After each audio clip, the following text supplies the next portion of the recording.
இன்னையோழும் என்னை நிறுத்தி,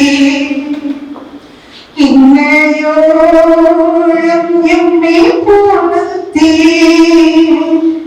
என்னையே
அவனென்னும் மதியாயவர்,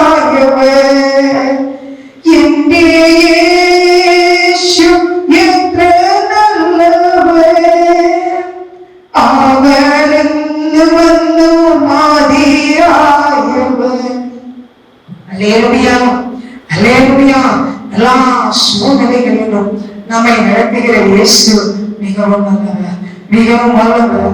நம்முடைய ரோகத்துல, நம்முடைய வாதத்துல, நம்முடைய நெருக்கத்துல, நம்முடைய கைவிடப்பட்ட நேரத்துல, நாம் பயந்து போய் இருக்கிற நேரத்துல நம்மை கைவிடாதபடி நம்மை அரவணைக்கிற இயேசு நல்லவர், இயேசு நல்லவர்.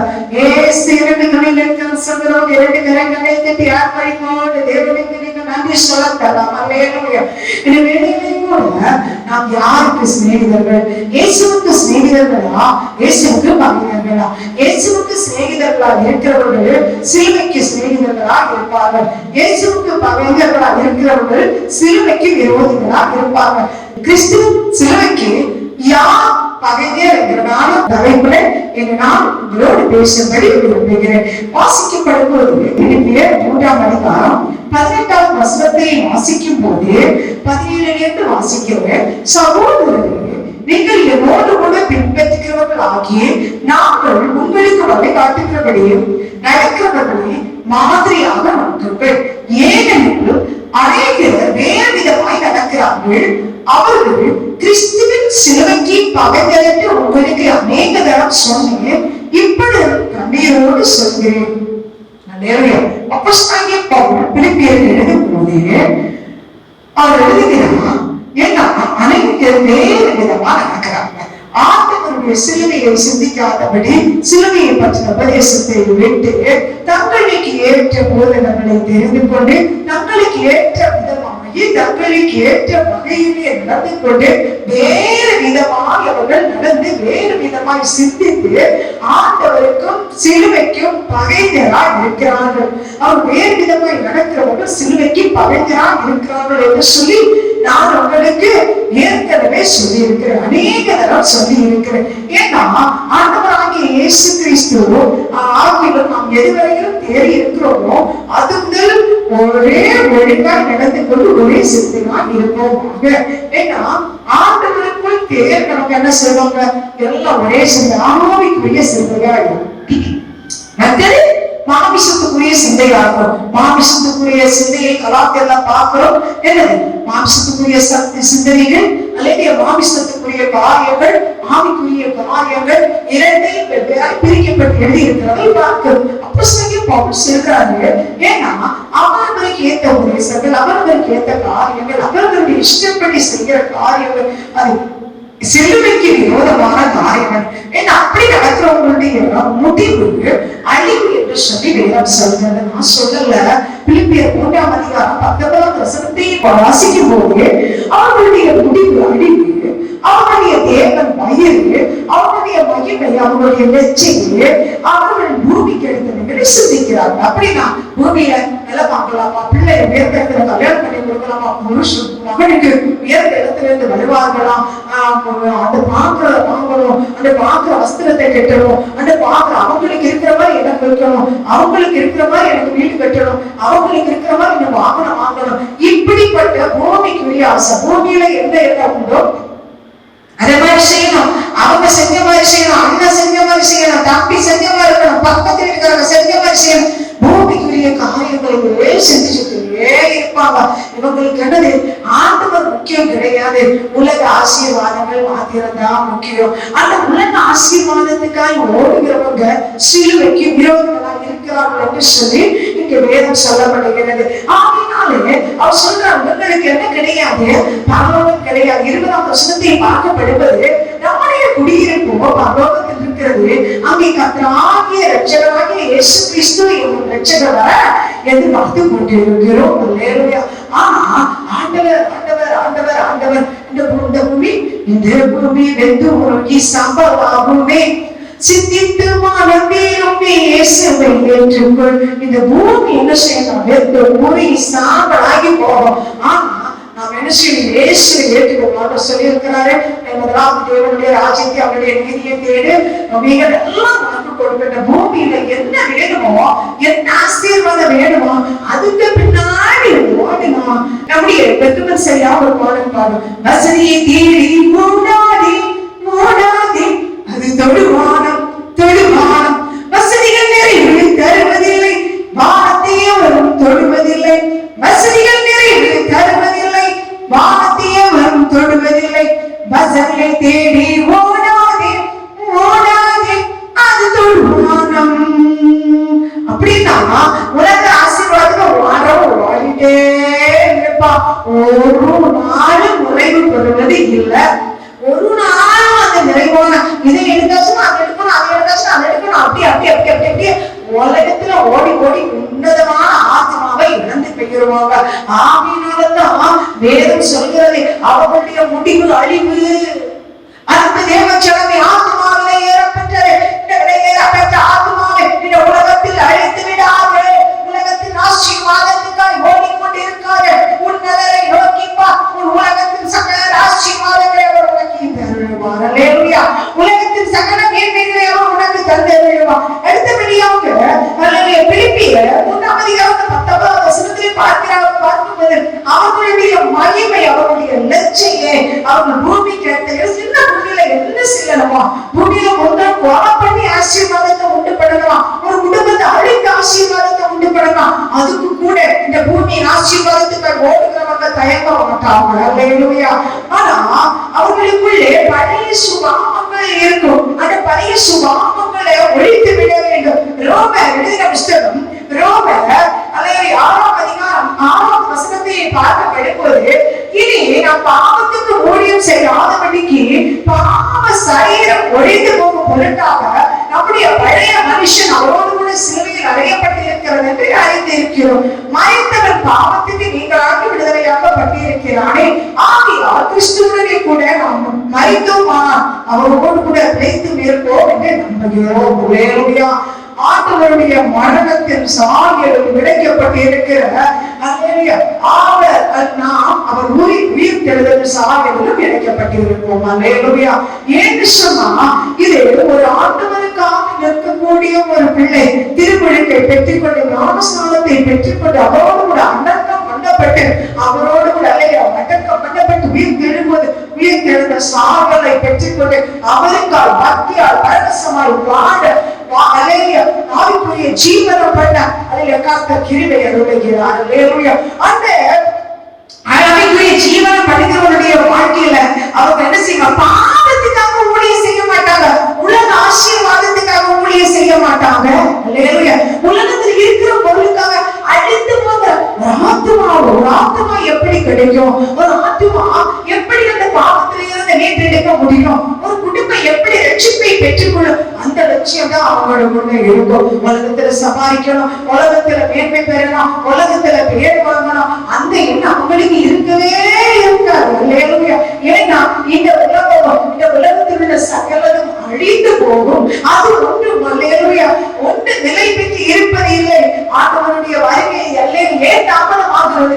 அநேக ஆத்துமாக்கள் இன்னும் மீட்பு பெற வேண்டும், அநேக ஆத்துமாக்கள் இன்னும் ரட்சிப்படைய வேண்டும், அநேக ஆத்துமாக்களுடைய பழைய பாவ சுபாவங்கள் அவர்களை விட்டு மாறி புதிய சுபாவத்துக்குள் வர வேண்டும். அதற்காக தான் ஆண்டவர் இன்னும் காத்திருக்கிறார். அடுத்தபடியாக நான்காவது என்ன செய்ய வேண்டும் என்று சொன்னால், நாம் கிறிஸ்துவுக்கு பகைஞர் இல்லை என்று சொன்னால் நாம் கிறிஸ்துவை பற்றி வெளிப்படுத்த வேண்டும், கிறிஸ்துவை பற்றி அநேகருக்கு போதிக்க வேண்டும். நாம் பழகிறவர்களோடு ஆண்டவரை பற்றி பேச வேண்டும். வாசிக்கும் போது 2 கொரிந்தியர் 4ஆம் அதிகாரம் 10வது வசனத்தை பார்க்கப்படும் போது 2 கொரிந்தியர் 4ஆம் அதிகாரம் 10வது வசனத்திலே பார்க்கிறோம்.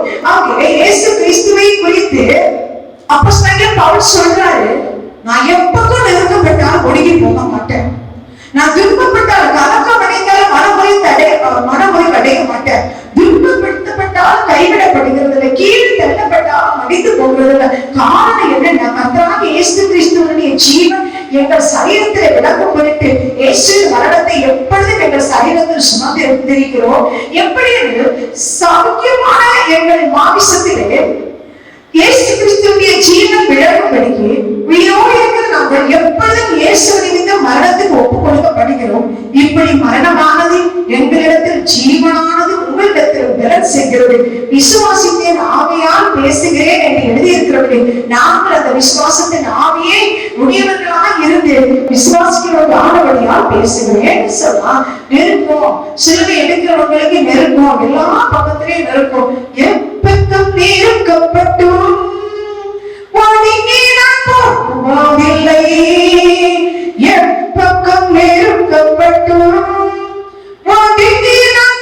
போவதில்லை, அப்பரின் மாதிரில் சாய்ந்தென்றுமே, அப்பரின் மாதிரில் சாய்ந்தென்றுமே, எப்போதும் பாடிடுவே, எப்போதும் பாடிடுவே, எப்படி பாடுவேனா என் இயேசு எனக்கு செய்ததை ஆயுள் முழுவதும் என் கர்த்தருக்கா ஆதாயம் செய்வேன், ஆயுள் முழுவதும் என் கர்த்தருக்கா ஆதாயம் செய்வேன்.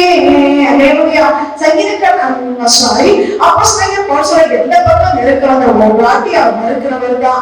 ஆனா இயேசுக்காய் நின்றபோது அவருக்கு திரும்ப நெருக்கம் வந்துருச்சு. எந்த நெருக்கம் வந்தாலும் நான் ஒடுங்கி போக மாட்டேன், எப்பவும் நெருக்கப்பட்டு நான் ஒடுங்கி போகிறது இல்லை, கலக்கம் அடைந்து மனமொழி அடைகிறது இல்லை, துன்பப்படுத்தப்பட்டு கைவிடப்படுகிறது இல்லை, கீழே தள்ளப்பட்டு மடிந்து போகிறது இல்லை. ஏன்னா இயேசு கிறிஸ்துவின் ஜீவன் எங்கள் சரீரத்தில் விளங்குகிறது.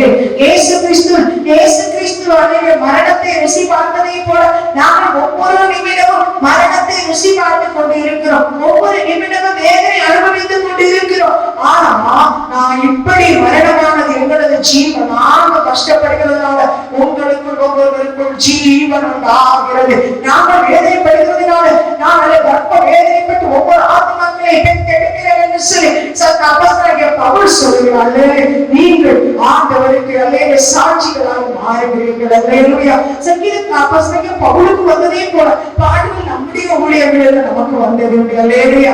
அநேக முறை காவல்களிலும் இடுக்கல்களிலும் மலைகளிலும் பனிகளிலும் அகப்பட்டேன் என்று சொல்லி அப்போஸ்தலன் பவுல் சொல்கிறார். நானும் அப்படிதான் ஊழிய பயணத்துல பார்க்கப்படுவது காவல்துறை என்னன்னு நமக்கு தெரியாது. 8 முறை காவல்துறை அல்லது 8 முறை காவல் அலுவலகத்தில் போகாத வேண்டியதான சூழ்நிலை வந்தது. இந்த ஊழிய நிமித்தம், இந்த கர்த்தரை சுமந்தது நிமித்தம், இந்த பரிசுத்த வேதாகமத்தை கையில் எடுத்தது நிமித்தம் எவ்வளவு வேலைகளை பார்த்து எவ்வளவு காரியங்களை செய்ய, அப்பெல்லாம் பிரச்சனை கிடையாது பாருங்கள். ஆனா ஆண்டவருக்காக ஆத்மாவை அறுவடை செய்ய வேண்டும் என்று சொல்லி குடும்பமாய் கர்த்தருக்கு நின்ற போது அப்போஸ்தலன் பவுலுக்கு வந்ததை போல அனைத்த பாடுகள் உபத்திரவங்கள் எங்களுக்கு வந்து எப்பக்கம் நெருக்கப்பட்டு நாங்கள் ஒடுங்கி போகிறது இல்லை. அல்லேலூயா. எந்த சூழ்நிலை வந்தால் ஆண்டவரை விட்டு மரணமோ ஜீவனோ அவரை இல்லாமல் அவரை விட்டு வேறு வழி எங்களுக்கு இல்லை. அல்லேலூயா. ஆனா கர்த்தர் அந்த இடங்களிலெல்லாம், அந்த காவல்களிலெல்லாம் எங்களை தப்புவித்தார். அவங்க காவல் சூழ்ந்த படைகளுக்கு கர்த்தர் எங்களோடு கூட இருந்து கர்த்தர் எங்களை தப்புவித்தார். அன்பு தேவ ஜனமே, ஆண்டவரை நம்பினீங்க, உனக்கு விரோதமாய் வருகிற சகல கூட்டங்களின் மத்தியில் கர்த்தர் உன்னை விடுவித்து ஆசீர்வதித்து சூழ்ச்சிகள் இருக்கிற உன் தலையை உயர்த்தி குணப்படுத்துவார். அல்லேலூயா. அதை எந்த சூழ்நிலையும் அவரை பிரித்து என்னை பிரிக்காது காத்துக் கொள்வார். எந்த சூழ்நிலையும் அவரை பிரித்து என்னை பிரிக்காது காத்துக் கொள்வார். என்னை நம்பியவர் தந்த பொறுப்பதனை அவர் வரும் வரை காத்துக் கொள்வேன். என்னை நம்பியவர் தந்த பொறுப்பதனை அவர் வரும் வரை காத்துக் கொள்வேன். ஆனந்தமே பரமானந்தமே இது மாபெரும் பாக்கியமே. இந்த பாதவத்தின் சொந்தக்காரர் என்னை உள்ளத்தில் சொந்தமானார். இந்த பாதவத்தின் சொந்தக்காரர் என்னை உள்ளத்தில் சொந்தமானார். ஆச்சரியம் சீரும் வயது என்னை குறித்து விட்டான், தூரம் போய் கண்டு கொண்டார். சின்னம் சீரும் வயது என்னை குறித்து விட்டான், தூரம் போய் கண்டு கொண்டார். தாமது ஜீவனை எனக்கு அளித்து ஜீவன் பெற்றுக்கொள்ள உரைத்தார். தாமது ஜீவனை எனக்கு அளித்து ஜீவன் பெற்றுக்கொள்ள உரைத்தார். அல்லேலூயா. ஆண்டவர் எந்த நெருக்கம் வந்தாலும் பாடுகள் வந்தாலும் சிலுவையை சுமக்கிறவங்க, இயேசுவை நேசிக்கிறவங்க, அந்த பாடுகளை அல்லேலூயா தங்களுடைய வாழ்க்கையில சரீரத்துல ஏற்றுக்கொண்டு அல்லது ஆண்டவருக்கு இன்னும் சாட்சியாய் வாழ்வாங்க. அப்போஸ்தலர் பவுல் தீமோத்தேயுக்கு எழுதும்போது, ஆதலால் குமாரனே நீ கிறிஸ்து இயேசுவுள்ள கிருபையில் பலப்படு.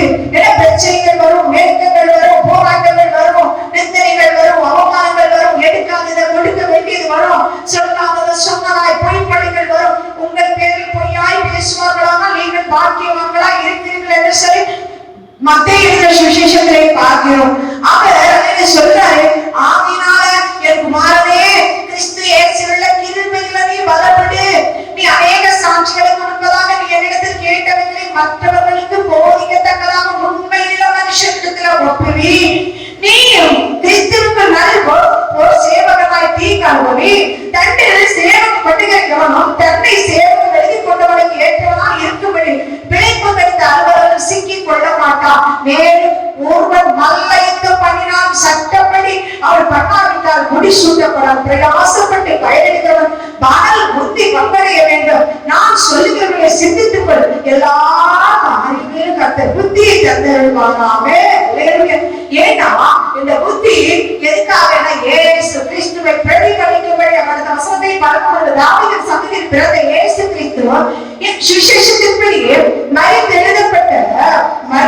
எழுதப்பட்டவர் என்று நினைத்துக் கொண்டு இந்த சுவிசேஷத்து நிமித்தம் நான் பாதகன் போல காணப்பட்ட துன்பத்தை அனுபவிக்கிற தேவ வசனமோ கட்டப்பட்டு இருக்கிறது.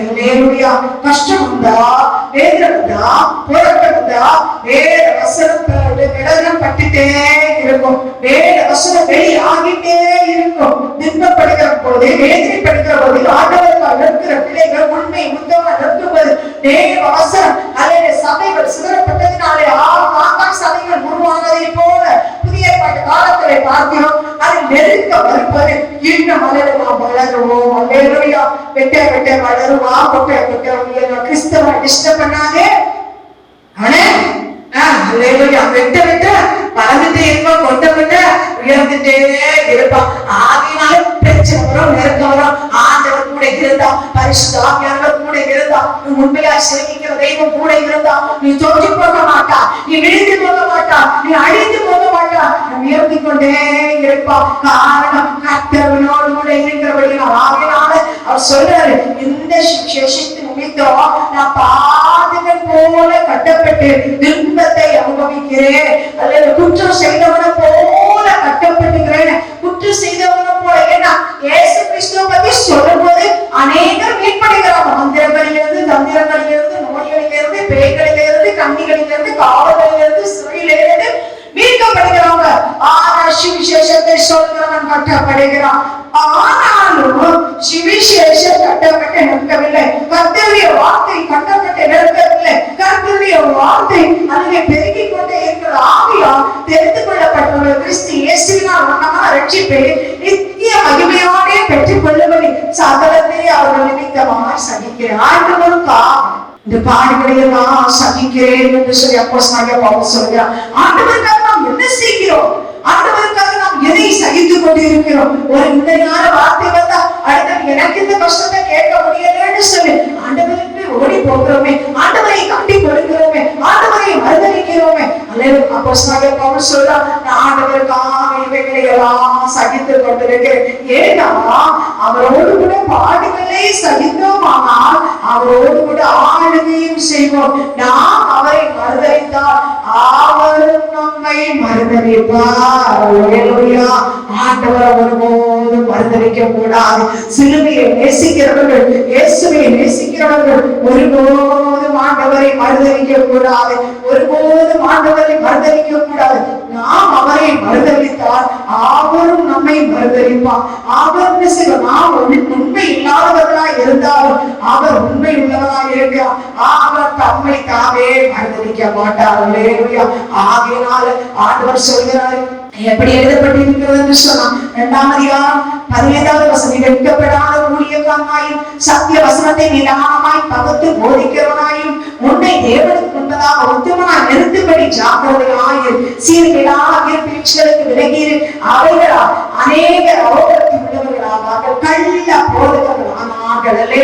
அவர்களுடைய வார்த்தை அரிப்பிழவை போல பலரும் சில காரியங்களை அங்கு எழுதப்பட்டிருக்கிறது. ஆகையினால நாம சிலுவையை நேசிக்கிறவங்க அல்ல இரண்டகம் பண்ணக்கூடாது. சிலுவையை நேசிக்கிறவங்க அல்ல கள்ள போதனை பண்ணக்கூடாது. சீர்கேடாய் பேசக்கூடாது. நீ பேச்சுகளுக்கு அகப்படக்கூடாது. சத்தியத்தை உள்ளபடியாக சிலுவையை நேசிக்கிறவர்கள், இயேசுவை நேசிக்கிறவர்கள் உள்ளதை உள்ளபடியாக அல்லது ஆண்டவருடைய நாமத்தை மகிமைப்படுத்த வேண்டும். கடைசியாக நாம் கொலோசியர் 2ஆம் அதிகாரம் 20ஆம் வசனத்திலே பார்க்கப்படும்போது உலகத்திலே இருந்து வேறு பெற்று வாழ வேண்டும். அல்லேலூயா. உலகத்திலே இருந்து வேறு பெற்று வாழும் போதுதான் ஆண்டவருடைய நாமம் மகிமைப்படுகிறது. அல்லேலூயா. ஸ்தோத்திரம். லோகம் பாவம் பிசாசு தோடுகையில்லா துஷ்ட கோர சத்ரு என்னை காணுகையில்லா. லோகம் பாவம் பிசாசு தோடுகையில்லா துஷ்ட கோர சத்ரு என்னை காணுகையில்லா. அங்கே சிறையின் மறைவிலானா என்னை விசுவாசம் வர்த்திப்பிக்கணே. அங்கே சிறையின் மறைவிலானா என்னை விசுவாசம் வர்த்திப்பிக்கணே. அங்கே சிறையின் மறைவிலானா என்னை விசுவாசம் வர்த்திப்பிக்கணே. அல்லேலூயா. கொலோசியர் 2ஆம் அதிகாரம் 20ஆம் வசனத்தை பார்க்கும்போது அங்கே எழுதப்பட்டிருக்கிறது, நீங்கள் கிறிஸ்துவுடனே உண்டான வழிபாடுகளுக்கு மறுத்ததுண்டா இந்த உலக வழக்கத்தின்படி பிழைத்திருக்கிறவர்கள் போல. என்னன்னு சொன்னா ஆண்டவருக்காக நாம் என்ன செய்ய வேண்டும்? அலேலிய பிழைக்க வேண்டும். ஆண்டவருக்காக நாம் அலேலிய வாழ வேண்டும். உலகத்திலே இருந்து அலேலிய நாம் என்ன செய்ய வேண்டும்? பிரித்தெடுக்கப்பட்டவர்களாய் வாழ வேண்டும். அதில் வசனம் பார்க்கப்படுவது மாயையான தாழ்மையிலும் தேவதூதர்களுக்கு செய்யும் ஆராதனையிலும் விருப்பமுற்று காணாதவைகளினாலே துணிவாய் நுழைந்து தன் மாமிசத்தினாலே வீணாய் இருமாப்பு கொண்டவர்களாய் இருக்கிற எவரும் உங்கள் பந்தய பொருளை நீங்கள் இழந்து போகும்படி உங்களை வஞ்சிக்காதிருக்க பாருங்கள். அடுத்த வசனம் பார்க்கப்படுவது மனுஷனுடைய கற்பனைகள் படியும் போதைகளை நடந்து தொடாதே, ருசி பாராதே, தீண்டாதே என்ற கட்டளைகளுக்கு உட்படுகிறது. இவையெல்லாம் அனுபவிக்கிறதுனால் அழிந்து போகும். இப்படிப்பட்ட போதனைகள் சுய இஷ்டமான ஆராதனைகளும் மாயமான தாழ்மையிலும் சரீர ஒடுக்கத்திலும் ஒடுக்கத்தை பற்றிய ஞானத்துக்கு பேர் கொண்டிருக்கிறதிலும் இவைகளை மாமிசத்தை பேர்களுக்கு ஒழிய மற்றவர்களுக்கு பிரயோஜனப்படாது. பார்க்கப்படுவது உண்மையான சத்தியம் இல்லாத உலகத்தை அப்படி இப்படி அப்படி இப்படி சொல்லிட்டு சில கட்டுப்பாடுகளை வைத்து அதுல இருக்கக்கூடியவனா அப்படி நம்ம என்ன செய்யக்கூடாது. உலக கட்டுப்பாடுகளுக்கு, உலக ஜீவிதத்துக்கு, உலக ஜீவிதத்திலிருந்து வேறுபட்டு அவர்களோடு கூட இணைந்திருக்காதபடி வேறுபட்டு வாழவே, வேறுபட்டு வாழ்ந்தவன் தான் சிலுவையை நேசிக்கிறவன். சிலுவையை நேசிக்கிறவன் உலகத்தில் உள்ள காரியங்களுக்கு விலகி இருப்பான். சிலுவையை நேசிக்கிறவன் அல்லது உலகத்தில் இருக்கக்கூடிய தந்திரங்களுக்கும் மாதங்களுக்கும் அல்லது லௌகிக ஞானத்துக்கும் லௌகிக காரியங்களுக்கும் அல்லது விலகி இருப்பான் என்று சொல்லி அதில் எழுதப்பட்டிருக்க. அல்லாமல் நீங்கள் கிறிஸ்துவை பற்றி நிறுத்த சேதனத்தினாலே மாமிசத்துக்குரிய பாவ சரீரத்தை கலைந்துவிட்டு கையால் செய்யப்படாத நிறுத்த சேதனத்தை அவருக்குள் பெற்றீர்கள். ஞான ஸ்நானத்தினாலே அவரோடு கூட அடக்கப்பட்டவர்களாகியும் அதிலே அவரை மருத்துவருந்து எழுப்பி தேவனுடைய செயலும் எள்ள விசுவாசத்தை அவரோடு இருந்தவர்களாய் இருக்கிறீர்கள். ஆண்டவர் சொல்றாரு, உலகத்துல இருந்து நம்ம ஞான ஸ்நானம் என்கிற ஒன்றினால்தான் வேறுபட முடியும். ஆண்டவரோடு கூட உடன்படிக்கை என்கிற ஒன்றினால்தான் வேறுபட முடியும். சிலுவையை பற்றின உபதேசம் அது கெட்டு போகிறவர்களுக்கு பைத்தியமாக இருக்கும். ரட்சிக்கப்படுகிற நமக்கும் தேவ பலனாய் இருக்கும் என்று சொன்ன வசனத்தின்படி ஆண்டவரை நம்பி அவருக்காய் வாழ்வோம், அவருக்காய் ஊழியத்தை செய்வோம், அவருக்காய் பிரயாசப்படுவோம், அவருக்காய் நித்திய ராஜ்யத்துக்கான காரியங்களை மாத்திரம் செய்து அவருக்காய் ஆத்தும அறுவடைகளை செய்வோம். அவருடைய கருங்களை நம்மை ஒப்புக் கொடுப்போம். நேசிக்கிறவங்க என்ன செய்வாங்க என்று சொன்னா, அந்த சிலுவையில அறையப்பட்ட இயேசு கிறிஸ்துவை அவர் அறையப்பட்டதை நினைவு கூறுவார்கள். அவராலே மீட்பு உண்டு என்பதை அவர்கள் என்ன பிரகடனப்படுத்துவார்கள். கலாத்தியர் 2ஆம் அதிகாரம் 19-20 ஆகிய வசனத்தை வாசிக்கும் போது, தேவனுக்கு பிழைக்கும்படி நான் நியாய பிரமாணத்துக்கு மறித்து கிறிஸ்துவுடனே சிலுவையில் அறையப்பட்டு ஆவியினும் பிழைத்திருக்கிறீர்கள். நான் அல்ல, கிறிஸ்துவே எனக்கு பிழைத்திருக்கிறார். நான் இப்பொழுது மாம்சத்தில் பிழைத்திருக்கிறதோ என்னில் அன்பு கொண்டே எனக்காக தம்மை தாண்டி ஒப்புக்கொண்டு தேவனுடைய குமாரனை பற்றி விசுவாசத்தினாலே பிழைத்திருக்கிறேன். அப்படியா சபைக்கு எழுதும்போது சொல்றாரு, பிழைத்திருக்கிறது நாம் அவர் கிறிஸ்துவே, பிழைத்திருக்கிறது கிறிஸ்துவை. கிறிஸ்துவை நேசிக்கிறவர்கள் கிறிஸ்துவை என்ன செய்வாங்க, பிரகடனப்படுத்துவாங்க. சிலுவையை நேசிக்கிறவர்கள் இயேசு கிறிஸ்துவை குறித்து செய்திகளை பறைசாற்றுவார்கள். இயேசு கிறிஸ்து தனக்கு செய்த நன்மையான காரியங்களை அவர்கள் சாட்சியாக சொல்லுவார்கள்.